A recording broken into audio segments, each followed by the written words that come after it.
വകുപ്പുകൾ തീരുമാനിച്ച കാര്യങ്ങൾ നടത്തി. തദ്ദേശ സ്വയംഭരണ സ്ഥാപനങ്ങളിൽ നേരത്തെ പദ്ധതിക്ക് വേണ്ടി പണം അനുവദിച്ചു കഴിഞ്ഞാൽ ആ പണം ചെലവഴിച്ചതിനെ സംബന്ധിച്ച് യാതൊരു പരിശോധനയില്ലാതിരിക്കുകയും അത് സ്പില്ലോവറായി പോവുകയും സ്പില്ലോവറായി അടുത്ത വർഷത്തേക്ക് മാറ്റിവെക്കുകയും എല്ലാം ചെയ്യുന്നതായിരുന്നു നേരത്തെയുള്ള രീതിയെങ്കിൽ സാമ്പത്തിക വർഷത്തിന്റെ അവസാനത്തിൽ ഫെബ്രുവരി മാസം ആകുമ്പോഴേക്കും മൊത്തം പദ്ധതികളുടെ 90-95% വരെ പൂർത്തീകരിച്ച് മാർച്ച് 31 ആകുമ്പോൾ 100% പൂർത്തീകരിച്ച് ആയിരക്കണക്കിന് പഞ്ചായത്തുകൾ കേരളത്തിൽ ഉണ്ടാവുകയും ചെയ്യുന്ന അവസ്ഥയിലേക്ക് കേരളത്തിലെ ഇത്തരം പദ്ധതി വീതം നിർവഹിക്കുന്ന കാര്യത്തിൽ നമുക്ക് മുമ്പോട്ട് പോകാനായി നേരത്തെ തദ്ദേശ സ്വയംഭരണ വകുപ്പ് എന്നുള്ള നിലയ്ക്ക് 2500 കോടി രൂപ പദ്ധതിക്കായിട്ട് അനുവദിച്ചാൽ ആ 2500 കോടി രൂപയും ഇടയ്ക്ക് അനുവദിക്കുന്ന പണം ബഡ്ജറ്റിൽ അനുവദിക്കുമെങ്കിലും താഴോട്ട് കൊടുക്കാതെ തദ്ദേശ സ്വയംഭരണ സ്ഥാപനങ്ങളെ വീർപ്പുകൊണ്ടിരിക്കുന്ന രീതിയായിരുന്നുവെങ്കിൽ അതിൽ നിന്ന് വലിയ വ്യത്യാസമാണ്.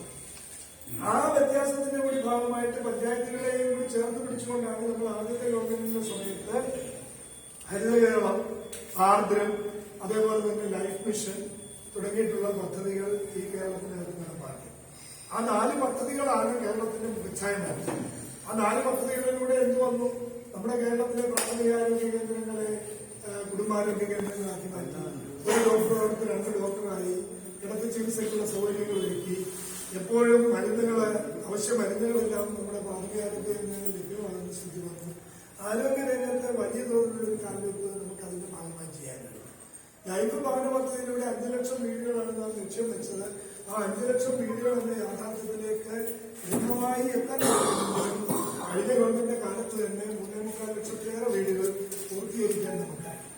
അതുപോലെ തന്നെയാണ് ഈ നമ്മുടെ ആർദ്രവും ലൈഫും. പിന്നെ പൊതുവിദ്യാഭ്യാസ സംരക്ഷണ യജ്ഞത്തിന്റെ ഭാഗമായി നമ്മുടെ പള്ളിക്കൂടങ്ങൾ, നമ്മുടെ സ്കൂളുകൾ അടച്ചുപൂട്ടുന്നതായിരുന്നു അതുവരെയുള്ള രീതിയെങ്കിൽ ഇന്ന് ജനസംഖ്യാപരമായി നോക്കുമ്പോൾ ഓരോ വർഷവും നമ്മുടെ സ്കൂളുകളിൽ ചേരുന്ന കുട്ടികളുടെ എണ്ണത്തിൽ കുറവ് വന്നു.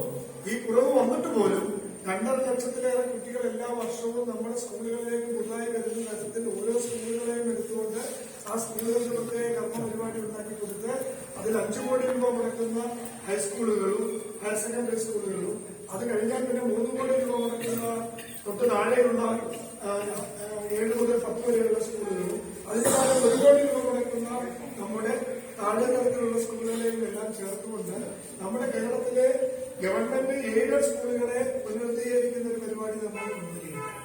ആ പദ്ധതിയുടെ ഭാഗമായി പൊതുവിദ്യാഭ്യാസ സംരക്ഷണ യജ്ഞം എന്ന പദ്ധതിയിലൂടെ ആദ്യത്തെ പിണറായി വിജയൻ ഗവൺമെന്റ് വിദ്യാഭ്യാസ മേഖലയിൽ ശരിയായിട്ടുള്ള ഒരു ഈടുവെപ്പ് നടത്തുകയായിരുന്നു. അതേപോലെ തന്നെയായിരുന്നു നമ്മുടെ ഈ ഹരിത കേരള മിഷൻ എന്ന് പറയുന്ന ഹരിത കേരള. നമ്മുടെ നീർച്ചാലുകളും തോടുകളുമെല്ലാം ഈ പറയുന്ന മാലിന്യങ്ങൾ നിറഞ്ഞ് നീരൊഴുക്കുകൾ നഷ്ടപ്പെട്ട് നമ്മുടെ ചെറിയ മഴ പെയ്താൽ പോലും ഈ കേരളം വലിയ വെള്ളപ്പൊക്കത്തിലേക്കെല്ലാം പോകുന്ന അവസ്ഥയിലേക്കും നമ്മുടെ ജലാശയങ്ങളെ സംരക്ഷിക്കാതിരിക്കുകയും നമ്മുടെ നീർത്തടങ്ങളെ സംരക്ഷിക്കാതിരിക്കുകയും നീർത്തടാധിഷ്ഠിത മാസ്റ്റർ പ്ലാൻ ഉണ്ടായിട്ട് പോലും കേരളത്തിന്റെ രംഗത്ത് വലിയ തോതിലുള്ള കുടിവെള്ളക്ഷാമമെല്ലാം ഉണ്ടാകുന്ന പശ്ചാത്തലവുമെല്ലാം പരിശോധിച്ചുകൊണ്ട് നമ്മുടെ ഈ വെള്ളമെന്ന ഈ സമ്പത്തിനെ എങ്ങനെ സൂക്ഷിച്ചു വെച്ചുകൊണ്ട് കേരളത്തിന്റെ ഭാവിയെ മുമ്പോട്ട് കൊണ്ടുപോകാമെന്നും അതുവഴി നമ്മുടെ മണ്ണിനെയും ഈ മണ്ണിൽ ഫലഭൂയിഷ്ടമായിട്ടുള്ള വിളകൾ ഉണ്ടാക്കാനും ആ വിളകളിൽ നിന്ന് ആദായം ഉണ്ടാക്കാനും കൂടുതൽ നെൽകൃഷി ചെയ്യാനും കൂടുതൽ വെള്ളകൃഷി ചെയ്യാനും എല്ലാം പറ്റുന്ന ഒരു സമൃദ്ധമായ കാർഷിക കേരളത്തെ ഉയർത്തിക്കൊണ്ടുവരുന്നതിന് വേണ്ടിയുള്ള വലിയ പരിശ്രമമാണ് ഹരിത കേരള മിഷന്റെ ഭാഗമായി ചെയ്യുന്നത്. അതിന്റെ ഭാഗമായി നമ്മൾ തരിശുകിടന്ന നെൽകൃഷി നെൽവയലുകളിലെല്ലാം കൃഷി ഇറക്കാനും കാർഷിക മേഖലയിൽ വലിയ മാറ്റമുണ്ടാക്കാനും. അപ്പൊ വികസനം എന്ന് പറഞ്ഞാൽ റോഡുകളും പാലങ്ങളും വിമാനത്താവളങ്ങളും മാത്രമാണ് എന്ന സങ്കല്പത്തിലേക്കാണ് ഉമ്മൻചാണ്ടിയുടെ ഗവൺമെന്റ് ചർച്ച ഉയർത്തിക്കൊണ്ടുവന്നതെങ്കിൽ റോഡുകളും പാലങ്ങളും വിമാനത്താവളങ്ങളും എല്ലാം കൊണ്ടുവന്നുകൊണ്ട് തന്നെ കേരളത്തിന്റെ വികസനത്തിൽ പുതിയ രൂപത്തിലുള്ള ജനപക്ഷ വികസനത്തിന്റേതായ ഒരു കാഴ്ചപ്പാട് മുമ്പോട്ട് വെച്ചത് അധികാര വികേന്ദ്രീകരണമെന്ന നമ്മുടെ ലഭിച്ച പഞ്ചായത്തുകൾ ഉപയോഗിച്ചുകൊണ്ട് നടത്തിയ പ്രവർത്തനങ്ങളാണ്. അതിന്റെ ഭാഗമായി എന്ത് വന്നു?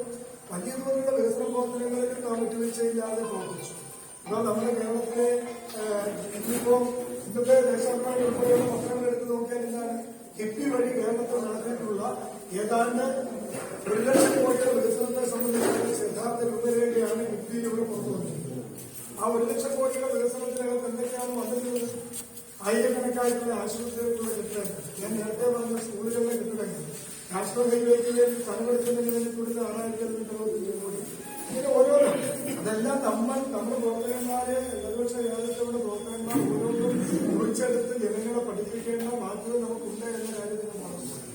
അപ്പൊ ഒന്നും ചെയ്യാത്തൊരു ഗവൺമെന്റ് ആയിരുന്നില്ല 2014 ആ ഒന്നും ചെയ്യാത്ത ഗവൺമെന്റ് അല്ലാതെ മാത്രമല്ല കേരളം അതുവരെ കണ്ടിട്ടുള്ളതിൽ വെച്ചുള്ള ഏറ്റവും വലിയ പ്രകൃതി ദുരന്തങ്ങൾ, പ്രകൃതി ക്ഷോഭങ്ങൾ ഇതിനെയെല്ലാം അതിജീവിച്ചുകൊണ്ട് വലിയ വെള്ളപ്പൊക്കത്തെയും അത് കഴിഞ്ഞു വന്ന കോവിഡിനെയും കേരളത്തിന്റെ പ്രത്യേകത കൊണ്ടും മറ്റു പലതുകൊണ്ടും ഈ കേരളത്തിന് അടുത്തേക്ക് വന്ന വൈറസിന്റെ രോഗങ്ങൾ, നിപ്പ ഉൾപ്പെടെയുള്ള വിവിധ രോഗങ്ങൾ ഇതിനെയെല്ലാം അതിജീവിക്കാൻ കഴിയുന്ന വൈറോളജി ഇൻസ്റ്റിറ്റ്യൂട്ടും അതുപോലെ തന്നെ കോവിഡിന്റെ കാലത്ത് നമ്മൾ ഓരോ പ്രദേശത്തും ഉണ്ടാക്കിയ കുടുംബശ്രീ ഉൾപ്പെടെയുള്ള നമ്മുടെ അയൽക്കൂട്ട സംവിധാനങ്ങളിലൂടെ പട്ടിണി അകറ്റാൻ നടത്തിയ പ്രവർത്തനങ്ങളിലെല്ലാമായി നമ്മുടെ വീടുകളിൽ ഭക്ഷണം എത്തിച്ചു കൊടുക്കുക, അതുപോലെ വീട്ടിലിരുന്ന് തന്നെ ജോലി ചെയ്യാനുള്ള സംവിധാനങ്ങൾ, സർക്കാർ ജീവനക്കാരടക്കമുള്ളവർ ഒരു വർഷക്കാലത്തോളം വീട്ടിൽ ഇരുന്നിട്ടും അവർക്ക് ശമ്പളം കൊടുക്കുന്നത് ഉൾപ്പെടെ അങ്ങനെ എല്ലാ തരത്തിലും ജനങ്ങളുടെ കൂടെ നിന്ന് പൊതിച്ചോറ് വേണ്ടവർക്ക് പൊതിച്ചോറ് എത്തിച്ചു കൊടുക്കാനും മരുന്ന് വേണ്ടവർക്ക് മരുന്ന് വീട്ടിൽ വാങ്ങിച്ചുകൊണ്ട് കൊടുക്കാനും എല്ലാം കഴിയുക ജനങ്ങൾക്കിടയിൽ സേവനതന്ത്രരായി നിൽക്കുന്ന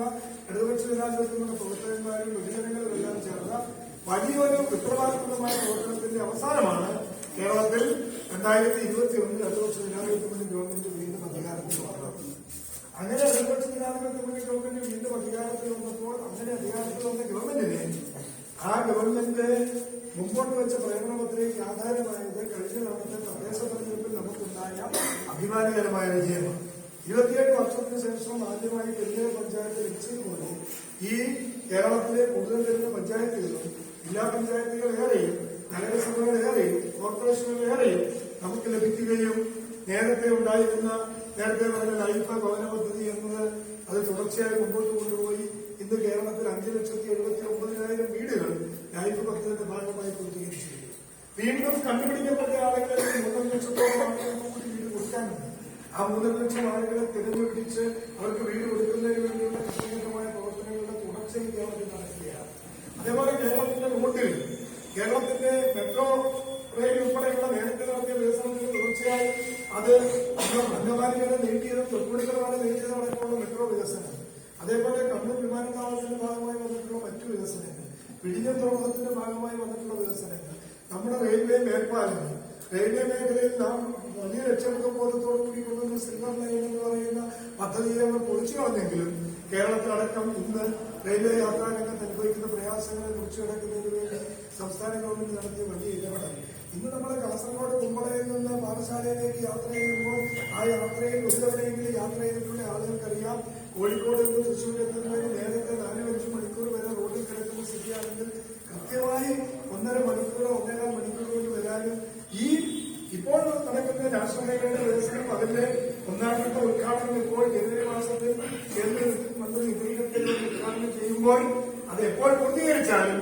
കാസർഗോഡ് മുതൽ തിരുവനന്തപുരം വരെ പരമാവധി 5.5 മണിക്കൂറിനുള്ളിൽ ഓടിയെത്താൻ കഴിയുന്ന ഒരു കേരളമായി കേരളം മാറുകയാണ്. അപ്പൊ നമ്മള് ഒരു കാലത്ത് ഗൾഫിൽ പോയിട്ട് തിരിച്ചു വരുന്നവർ, ചൈനയിൽ പോയിട്ട് തിരിച്ചു വരുന്നവർ, അല്ലെങ്കിൽ അമേരിക്കയിൽ പോയിട്ട്